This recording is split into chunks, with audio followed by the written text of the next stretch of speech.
सकल धनगर समाजाच्या बांधवांनी रस्ता रोको आंदोलन केलंय, तर गुजरात हायवे आंदोलकांनी जाम केला असून आनंदखेडे या गावाजवळ रस्ता रोको आंदोलन केलंय। तर धनगर समाजाच्या आरक्षण संदर्भात विविध मागण्यांसाठी हे आंदोलन केलं असून अहिल्यादेवी होळकर यांचा पुतळा महामार्गावर ठेवून हे रस्ता रोको आंदोलन केलंय। येळकोट येळकोट जय मल्हार म्हणत आणि मेंढर आणून रस्ता रोको आंदोलन केलंय।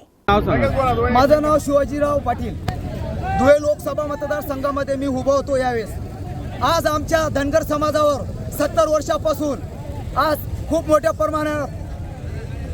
प्रमाणात आज आपल्या धनगर समाजावर अन्याय होतोय।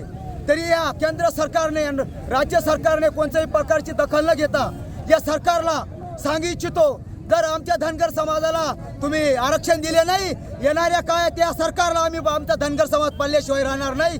मी या आमच्या पंढरपूर येथे आमचे धनगर समाज बांधव या 14 दिवसापासून उपोषणाला बसले असून त्यांची प्रकृती चिंताजनक आहे। या सरकारला दिसत नाही का? या सरकारने तात्काळ जर आमच्या धनगर समाजाला आरक्षण दिले नाही, तुमच्या सरकारला आम्ही तुमच्या जागा दाखवल्याशिवाय राहणार नाही। 7/12/2023 दिल्ली येथे 7/12/2023 दिल्ली येथे मी जंतर मंतर मैदानात स्वतः धरणं परिषद करून 1 वर्ष झालेले असून राष्ट्रपती ऑफिस PM ऑफिस येथे मी पत्र दिलं।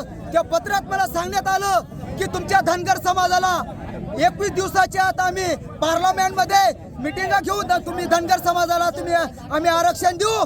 या सरकारने कोणत्याही प्रकारची दुर्लक्ष केलेलं आहे, म्हणून सरकारला सांगू इच्छितो, मोदी साहेबांनी महाराष्ट्राचे मुख्यमंत्री देवेंद्र फडणवीस साहेबांनी महाराष्ट्राचे मुख्यमंत्री देवेंद्र फडणवीस साहेबांनी सांगितलं 2014 साली तेव्हा आमचं सरकार केंद्रामध्ये महाराष्ट्रामध्ये जर आलं, आम्ही पहिल्याच मीटिंगामध्ये।